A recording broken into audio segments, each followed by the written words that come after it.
Yo guys, what is up? As you can see, I'm in a different background here. By the way, this is usually my Zoom setup when I'm on sales calls, but it's Labor Day. I'm recording this here at 9 a.m. And as you can see, I'm just like kind of like whatever. So I'm going way outside of my comfort zone, and hopefully you're starting to see like what this is about. It's not about perfection, it's about action, it's about doing the work. And so today, what I wanted to talk about is this idea of like zooming out or taking a step back.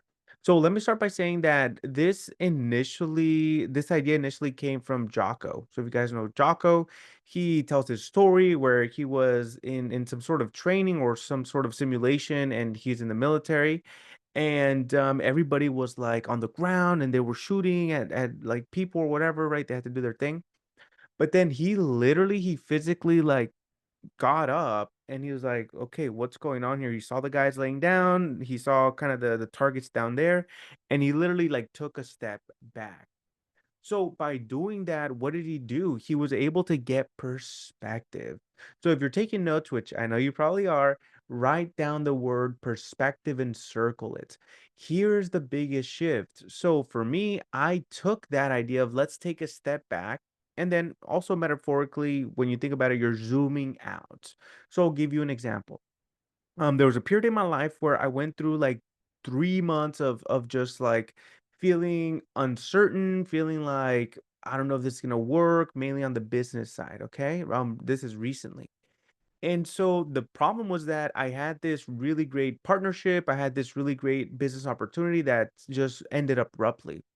And initially I was like, whatever, like I don't care, blah blah. But the more I started to reflect, I was like, wait, something happened here because what it did was it put me in this state of like scarcity and like doubt and am I worthy, am I good enough? So then what happened is I got into these other opportunities, these other projects, and I was closing deals, but for one reason or another I was just not feeling that same level of like conviction and certainty, right? And so what happened, what shifted me out of that was number one, self-reflection. Okay. I had my journal, my old journals, and I was reading through them, right?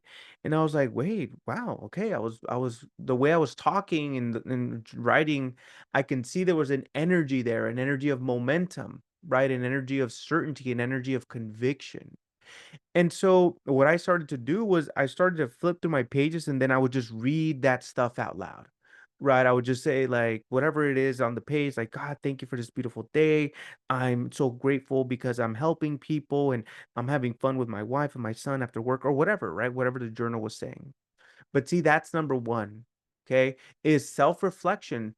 If you don't already have a journal, maybe it's time to create one, right? Maybe it's time to say, "Hey, let me go on Amazon real quick. Let me pause this video.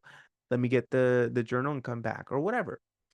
But have a place where you can go in there and starting today, write what's going on, right? All the wins, the gratitude, all the momentum you are building because where focus goes, energy flows. So that's number one is this idea of let's take a step back, let's zoom out, let's get perspective, but for self-awareness. And then number two is for your state, your energetic state, right? If you guys know Tony Robbins, he has this idea of the triad, and the triad talks about okay, your energy is dependent on three things: your physiology, how are you standing? How are you sitting? How are you breathing? Is it deep? Is it shallow? Where are you looking? Is it kind of down and kind of downtrodden, or are you like focused or up, you're ready to go? So it's your physiology. Then the other thing is going to be your language patterns. What type of words are you using? Right? Like are you telling yourself, yeah, you know what's going to be a good day? You know what's going to be a new month? It's a new month, a good month. You know what? Let's do this or whatever.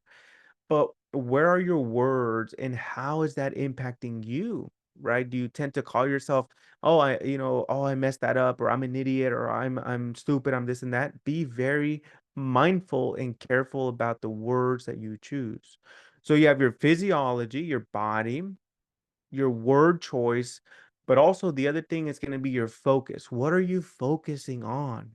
Are you focusing on your blessings? Are you focusing on the things that are going well? Are you focusing on the progress you are making? Are you focusing on the fact that you're probably watching this on a computer or you have internet or you have water or you have loved ones that are waiting for you. Okay. Whatever the case may be, get perspective. So self awareness, okay, self reflection, okay, reflect journaling. The other thing then is going to be your state. Pay attention to these three things: your physiology, what words you're using, but also where's your focus going. And what happened for me is the more I started to read these journals out loud and the more I started to work out and then think positive thoughts while I was working out, the more I started to get out of that rut because I was behaving like my highest self, my 10.0 version of myself. Now, just side note, we're never going to reach that 10.0 version, right? Like right now, you're at your 1.0, 2.0 version of you. And of course, maybe you get to a 8.0 or 9.0, but the whole point is you always want to keep elevating, right? You that 10.0 is that white rabbit that you never catch, but it pushes you to be better. Okay. So we have that. We have the self awareness, self reflection through journaling, your state. And then the third and final thing is, and let me just clarify on the state real quick. When it comes to the state, your energetic state, you need to change these things up. So working out helped me with my physiology. Reading my journals out loud or saying incantations or watching YouTube videos out loud or saying some of the words that they were saying out loud changed my physiology and my energy, especially in the morning. And then that changed my focus and I showed up differently. And the third and final thing is to really get perspective, to really zoom out. Yeah, self reflect, change your state. But the third thing is do the work. So that's why I wanted to create this like right here, right now, because honestly, I got the idea like right now and I was like, yeah, you know what? I just need to like script it out. I just need to like write it down and obviously this is a virtual background. I was like, yeah, maybe I should just take down the virtual background and put a little background behind me here in my home office. But I was like, no, it's not about me anymore. It's about you. It's about what can I share with you? What can I give to you? Because if I went through that, is it possible that there's one person out there who is going through that or looking to get out of a rut or get out of a slump or get out of a situation where you're in scarcity or fear or doubt or worry? The answer is absolutely. So I'll end it here, pretty quick and short. The key is, okay, how do we take a step back? How do we zoom out to get perspective so that we can snap out of any downward trends or downward cycles? Well, self-reflect. What's going on? Where are you at? Where were you? What were you doing differently? Where have you settled? See, when you're journaling, these are prompts that you can Google or ChatGPT them, but also it's a natural thing that when you are self-reflecting, you're most likely going to be answering some of these questions, right? Who are you now? Who were you before? What happened? What changed? What was working that isn't working now? What's different? What's better? Okay, so self-reflect, change your state, and then the third thing is do the work. Make it imperfect. Move forward. Buy the book, get the mentorship, go to the retreats or whatever you need to just do the work and get out there and make it happen. And it's not going to be always pretty and the fanciest and the nicest and the immediate like results, but by doing the work, you're proving to yourself, you know what? I do believe in myself and I believe and I trust in myself enough to just say yes and move forward. Hopefully this was useful. Let us know in the community there and we'll see you on the next video. Take care.